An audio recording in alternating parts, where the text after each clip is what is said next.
Hello everyone. In our previous video, we have completed PYQs of CDS related to this topic Parliament and State Legislature till CDS 2020. Now we are going to continue that video from CDS 1 2021. Okay. चलिए अब casting vote पे आती है बात. It is cast by the speaker और a person. It is a cast in addition to voting in the first instance. देखिए casting vote क्या होता है. फॉर एग्जाम्पल अगर यहाँ पे क्या है 20 मेंबर्स हैं, अगर 10 फॉर में जाते हैं और 10 अगेंस्ट में जाते हैं, अब तो ये इक्वालिटी ऑफ वोट्स हो गया है ना. इसीलिए इस डेडलॉक को ख़त्म करने के लिए जो प्रिजाइडिंग ऑफिसर होगा वो अपना वोट डालेगा, that is casting vote.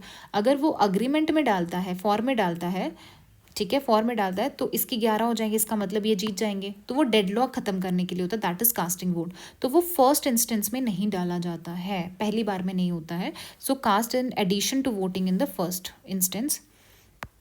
It is cast in case of अगर इक्वालिटी ऑफ वोट्स है तो इसको कास्ट किया जाता है. It is always cast to maintain the status quo. क्या वो स्टेटस को मेंटेन के लिए डाला जाता है? जी नहीं, ऐसा नहीं होता. सो आपका 4 इनकरेक्ट है. ये सही है, दूसरा गलत है. आंसर आपका आएगा 1 and 3 ओनली. ठीक है. अच्छा, which one of the following is not a feature of centralisation. का कौन सा फीचर नहीं है? National unity, uniformity, prosperity and liberty. Centralisation अगर हो रहा है तो यूनिटी भी होगा, यूनिफॉर्मिटी हो सकता है, प्रॉस्पेरिटी भी हो सकता है, बट लिबर्टी होगा कि नहीं होगा ये थोड़ा सा प्रॉब्लमेटिक है ना, feature of centralisation.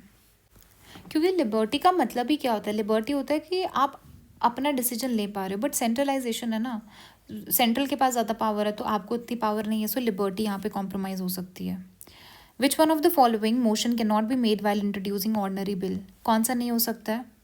Following motions can not be made while introducing. जब भी आप बिल इंट्रोड्यूस करते हो तो इनमें से क्या नहीं कर सकते? That the bill be taken into consideration, the bill be circulated for purpose of eliciting public opinion. क्या वो पब्लिक ओपिनियन के लिए भेजा जाता है बिल?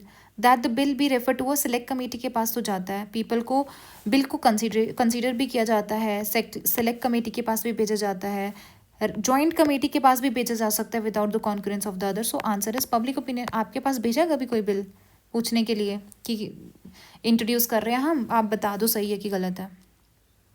कॉमन सेंस से हो जाता है ये. नेक्स्ट है which one of the following is not a correct description of union cabinet. का करेक्ट डिस्क्रिप्शन नहीं है. It is a part of parliament, it is responsible to the parliament, it remains in power till it enjoy the confidence of parliament. A person from outside the parliament can never be appointed as a. जब word आता था ना never, never कुछ नहीं हो सकता. Cabinet है, cabinet जो होता है क्या वो बाहर से अपॉइंट नहीं कर सकते आप मेंबर? बिल्कुल कर सकते हो. सो ये गलत हो जाएगा. कैबिनेट आपका पार्लियामेंट का ही पार्ट है, रिस्पॉन्सिबल भी होता है पार्लियामेंट को, मेनली टू लोकसभा, एंड वो पावर में तब तक रहता है जब तक पार्लियामेंट चाहे तो. Which one of the following statement about the composition of parliament is not correct. जो रिप्रेजेंटेटिव्स होते हैं states in Rajya Sabha are elected directly by the people. क्या जो राज्यसभा में रिप्रेजेंटेटिव जाते हैं वो लोग अपॉइंट करते हैं क्या उनको? जी नहीं. वो जो लेजिस्लेटिव असेंबली होती है वो अपॉइंट करके भेजते हैं वहाँ पे. ठीक है. हाँ, आप खुद सोचो, हम लोग क्या राज्यसभा के जो लोग होते हैं उनको अपॉइंट करके भेजते हैं? नहीं भेजते ना. तो पहले ही इनकरेक्ट है. Representative of UT in Lok Sabha chosen by direct election. बिल्कुल सही है. यूटी में भी डायरेक्ट इलेक्शंस होती हैं, 12 नॉमिनेट किए जाते हैं और सीट रिजर्व की गई SC ST के लिए. ये भी सही है. मोशन ऑफ नो कॉन्फिडेंस जो होता है वो किसके अगेंस्ट होता है? ये पूरी की पूरी काउंसिल ऑफ मिनिस्टर के अगेंस्ट होता है. और एक आपके पास एक और होता है, दैट इज सेंसर मोशन होता है. जो सेंसर मोशन होता है वो एक इंडिविजुअल मिनिस्टर के अगेंस्ट भी हो सकता है और पूरी की पूरी काउंसिल ऑफ मिनिस्टर के अगेंस्ट भी हो सकता है. ठीक है. Which among the following is not a condition for the disqualification of a member of parliament. कब आपका डिस्क्वालिफिकेशन नहीं होता? अगर आप वॉलंटरली एक्विजिशन करते हो सिटीजन ऑफ. हाँ, अगर आप खुद चले जाते हो बाहर की सिटीजनशिप लेने तो आप मेंबर नहीं रहोगे इंडिया के. अगर आप इंडिया के मेंबर नहीं हो तो आप डिस्क्वालीफाई तो हो ही जाओगे. तो ये तो इनकरेक्ट आ गया. नॉट अ कंडीशन बोला उसने, ये तो कंडीशन है ना. Holding the office of chairperson of national commission, member abstain from voting in the house without prime permission, ये भी सही है, इससे भी आप हो जाओगे, ये भी मैंने बता दिया। Member hold the office of chairman of board of director national coal development corporation, तो ये भी है। Holding the office of chairperson, national commission से क्या रिलेटेड, आप क्या रिलेशन है इसका, कुछ नहीं है, तो ऐसे आप डिस्क्वालीफाई नहीं हो सकते। ये ऑफिस ऑफ प्रॉफिट आ गया ना, तो इसमें भी डिस्क्वालीफाई होगा, बट बी वाले में नहीं होगा। Speaker may permit any member to address his or house in mother tongue and if she adequately express in Hindi, और ये बिल्कुल सही है, स्पीकर की मर्जी है। Business of parliamentary committee is transacted either in Hindi or English, ये भी सही है। The minutes of the parliament committee are prepared invariably in Hindi or English, sorry जो माइन्यूट्स होते हैं पार्लियामेंट्री कमेटी के वो प्रिपेयर किए जाते हैं हिंदी और इंग्लिश में। इसका आंसर क्या आ जाएगा आपका, तीनों ही आंसर है इसके, 1, 2 and 3। Which one of the following is the largest state in terms of seats in Rajya Sabha, तो सबसे ज़्यादा सीट्स किसके पास है राज्यसभा में, दैट इज़ बिहार। चलिए द नेक्स्ट क्वेश्चन है अपने पास, which one of the following statement is correct about the nature of the Indian federal system. तो इंडियन फेडरल सिस्टम, देखिए ये जो क्वेश्चन था वो डिलीट हो गया था क्योंकि इसकी सारी की सारी स्टेटमेंट जो है वो सही है, क्योंकि उसने बोला that there is no equality of representation और काउंसिल ऑफ स्टेट, मतलब अगर आप राज्यसभा में देखोगे तो इक्वालिटी ऑफ रिप्रेजेंटेशन नहीं होता, किसी को ज़्यादा सीट्स होती है किसी को कम होती हैं। सिक्किम इनिशियली इंक्लूड नहीं किया गया था as a full fledged state, ये भी सही है। जो स्पेशल प्रोविजंस आपके, देखिए आंध्रा से मैंने कैसे याद रखा है, डी आता है ना, आंध्रा द आवाज़ आता है तो डी वैसे याद किया हुआ है, ये भी सही था। So constitution of India enable करता है फेडरल गवर्नमेंट को to acquire the strength of a unitary statement, तो बिल्कुल सही है, जब भी इमरजेंसी लगती है तो यूनिटरी सिस्टम आ जाता है, ये सारी सही थी, इसलिए ये क्वेश्चन को कैंसिल कर दिया था, ठीक है। चलिए coming to your next question, constitutional amendment पे है, ये मैंने आपको अच्छे से कराया था। प्रोसीजर फॉर अमेंडमेंट जो होता है वो 368 के अंदर आता है, बिल्कुल सही है। जो बिल है to amend the constitution can introduce in इधर हाउस ऑफ द पार्लियामेंट, ये भी सही है। स्पेशल जो प्रोसीजर्स हैं आपके 368 में, वो पावर्स देते हैं किसके किसके ऊपर पावर्स देते हैं उसको, किसके लिए, ऑर्डिनरी लेजिस्लेशन के लिए भी देते हैं, तो ये भी सही है आपका, ठीक है। सो इसका आंसर क्या है आपका, 1, 2 एंड 3। अगर आप ये वाला क्वेश्चन देखोगे टोटलिटेरियनिज्म वाला, it is not akin to, देखिए ये सेम नहीं होती है जैसे कि ऑटोक्रेसी या अथॉरिटेरियनिज्म रहता है, ठीक है। वो बोलते हैं ये पॉलिटिकल फ्रीडम को तो ले लेता है बट ये पर्सनल फ्रीडम को नहीं लेता, आपका पर्सनल फ्रीडम आपको देता है, and abolition of civil society हो जाती है और एक पार्टी होता है। देखिए इसका आंसर ये है, टोटलिटेरियनिज्म में क्या होता है, आपकी पर्सनल फ्रीडम जो होती है वो डेंजर में होती है, ठीक है। सो इसका ये इनकरेक्ट है, तो आंसर क्या आ जाएगा, B part. Coming to your next question, देखिए ये मनरेगा पे आपका क्वेश्चन था, तो मनरेगा पे 2-3 बार आ गया आपका क्वेश्चन, काफ़ी टाइम आता रहता है। उसने बोला इट इंश्योर 175 डेज, तो 100 डेज का एम्प्लॉयमेंट होता है, इसने करेक्ट पूछा है, तो ये तो नहीं होगा। क्या ये विमेन वर्कर्स को हायर वेजेस देती है, बिल्कुल नहीं।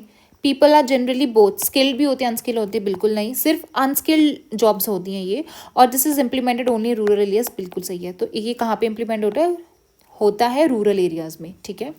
सुबह से मैंने इतना वीडियो रिकॉर्ड कर दिया तो उसकी वजह से फंबल भी हो रहा है और साथ में ना से गला भी बैठा बैठा लग रहा है, so sorry for the voice, okay.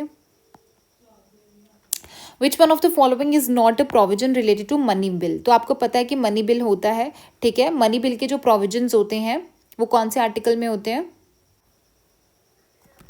आपको कितने बार बताया, दैट इज आर्टिकल 110। अब इसमें होता क्या क्या है, क्या इम्पोजिशन, एबॉलिशन, रिमिशन और रेगुलेशन होता है टैक्स का, बिल्कुल सही है, नॉट पूछा है। अप्रोप्रिएशन होता है कंसोलिडेटेड फंड ऑफ इंडिया, तो सबको पता ही है, ठीक है। इम्पोजिशन ऑफ फाइन्स, देखिए जब फाइन्स की बात आ रही है, फाइन्स क्या होते हैं, छोटी मोटी चीज़ें, तो वो थोड़े ना आप कंसोलिडेटेड फंड या फिर वो थोड़े ना मनी बिल में इंक्लूड करोगे जो छोटे मोटे फाइन्स लगाते हो। देन कस्टडी जो होती है कंसोलिडेटेड फंड और कॉन्टीजेंसी की, तो आप अगर देखोगे इसमें जो बड़े बड़ी चीज़ें हैं, है ना, जो सेंट्रल लेवल पे चीज़ें हैं वही आपकी मनी बिल पे होगी, और इसको आप ईजिली क्या कर सकते हैं, आंसर लगा सकते थे, दैट इज इम्पोजिशन, क्योंकि लोकल अथॉरिटी भी आ गया ना। नेक्स्ट क्वेश्चन आपके पास, which of the following statement is or are correct. जो कमेटी है on estimate is an ad hoc committee, ये भी मैंने आपको बहुत अच्छे से कराया था। Then what is ad hoc and what is your standing committee. Standing आपकी परमानेंट रहती है, एडहॉक आपकी टेम्परेरी पीरियड के लिए होती है। उसमें भी मैंने आपको बताया था दैट जो रेलवे कन्वेंशन है वो एडहॉक कमेटी है और जो एस्टिमेट कमेटी है वो स्टैंडिंग कमेटी है, ठीक है। तो इन्होंने क्या कर दिया, स्वैप कर दिया, तो कभी कभी ऐसे दो स्टेटमेंट में क्या कर देता है, वो स्वैप कर देता है। सो नीदर क्या है, 1 नॉट 2 है। नेक्स्ट क्वेश्चन आपके पास, which one of the following जो है वो हमारे इंडियन फेडरलिज्म का कैरेक्टर, देखो इंडियन फेडरलिज्म में बहुत बार क्वेश्चन पूछता है कि इसका फीचर कौन सा है कौन सा नहीं है। उसने बोला जो फेडरेटिंग यूनिट्स हैं उनकी कंसेंट से क्या यूनियन बना था। रेजिडुअरी पावर्स, क्या हमारे यहाँ की जो रेजिडुअरी पावर्स होती हैं वो सेंटर के पास होती है, बिल्कुल सही है। क्या यहाँ पे हमारे इधर सिंगल सिटीजनशिप होता है, बिल्कुल सही है। क्या एक्सटेंसिव हमारी ये दोनों लिस्ट होती हैं, बिल्कुल सही है। तो आंसर क्या होगा, ये देखिए हमारे यहाँ पे कोई स्टेट्स को पूछ पूछ के कंसेंट से एक फेडरेटिंग यूनिट नहीं बनाया था या यूनियन नहीं बनाया था, ठीक है, जैसे कि आपका यूएसए का है, हमारा वैसा नहीं है, ठीक है। हमारे जो स्टेट्स है वो भी सिसीड नहीं कर सकती, बाहर नहीं निकल सकती अपनी मर्जी से, okay.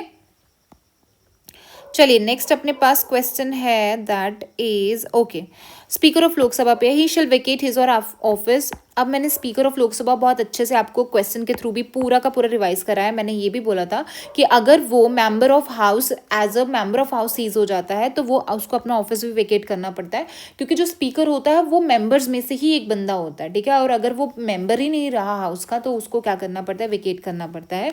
So this is correct.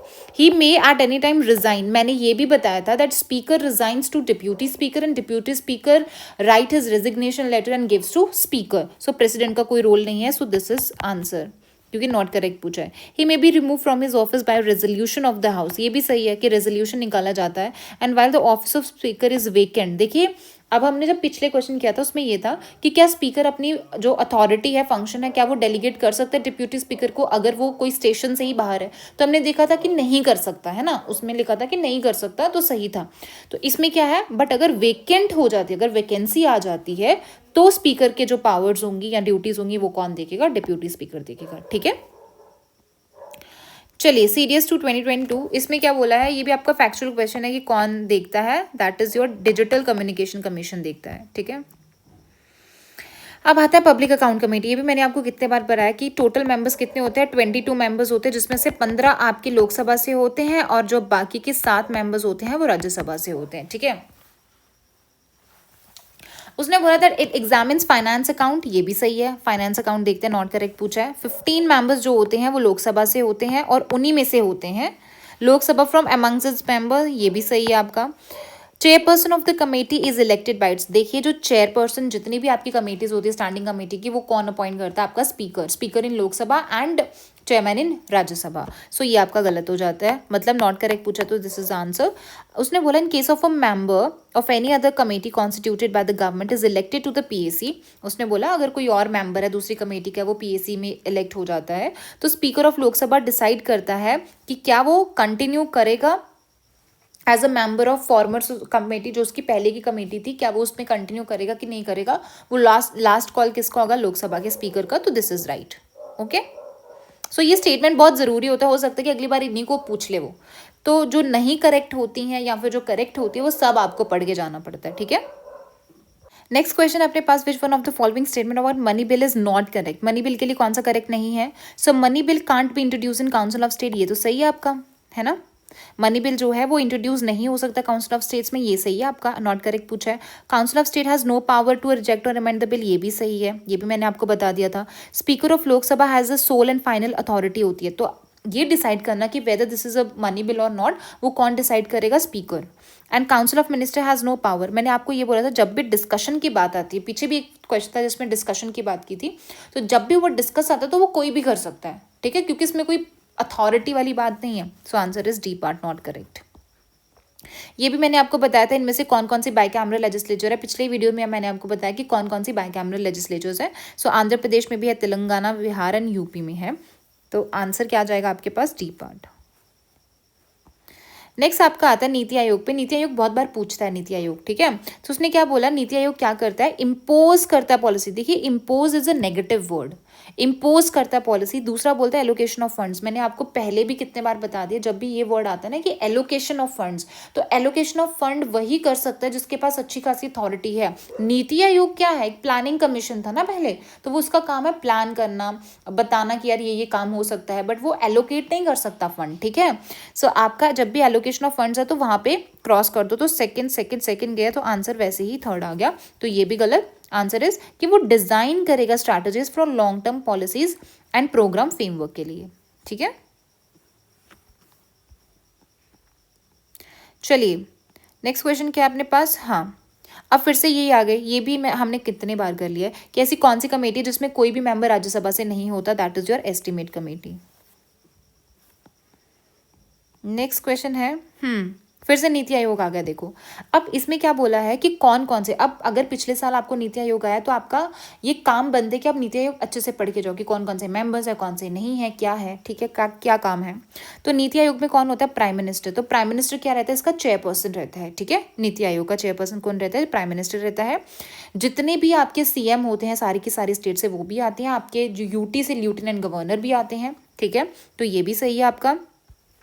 Rural development minister का कोई जिक्र नहीं किया कि रूरल डेवलपमेंट मिनिस्टर होगा, बाकी एक चीफ एग्जीक्यूटिव ऑफिसर होता है जो कि प्राइम मिनिस्टर अपॉइंट करता है, ये भी सही है। सो आंसर आपका आ जाएगा 1, 2 एंड 4। नेक्स्ट है, उसने बोला है अब क्या होता है कि executive is given advance. For example अब आपका बजट रिलीज होता है, बट जब तक आपका फाइनेंशियल ईयर स्टार्ट नहीं होता उससे पहले भी तो 1-2 महीना होता है। तो वो 1-2 महीने के लिए आपको क्या चाहिए होता है, फंड चाहिए होता है चलाने के लिए। तो वो जो एडवांस में आपको फंड दिया जाता है उसको क्या बोलते हो आप, वोट ऑन अकाउंट। क्या बोलते हैं उसको, vote on account. So that is beginning of the until the demands are voted by the legislature. जब तक डिमांड वोट ही नहीं हो पा रही है लेजिस्लेचर तक, तब तक भी तो फंड चाहिए होगा, तो वो एलोकेट कर दिया जाता है फंड एडवांस में, that is vote on account. So with this we have completed all the PYQs related to your parliament, legislature, parliamentary committees, federal structure, system of government जो भी था, है ना। तो वो हमने आज CDS CAC कर दिया, CAPF रह गया है। I'll try, देखती हूँ अगर आज हो पाता है, नहीं तो कल ही करेंगे। कल का दिन भी जाएगा शायद पॉलिटी में ही, ठीक है। एंड फिर उसके बाद हम इकोनॉमिक्स जल्दी जल्दी करने की ट्राई करेंगे, ठीक है।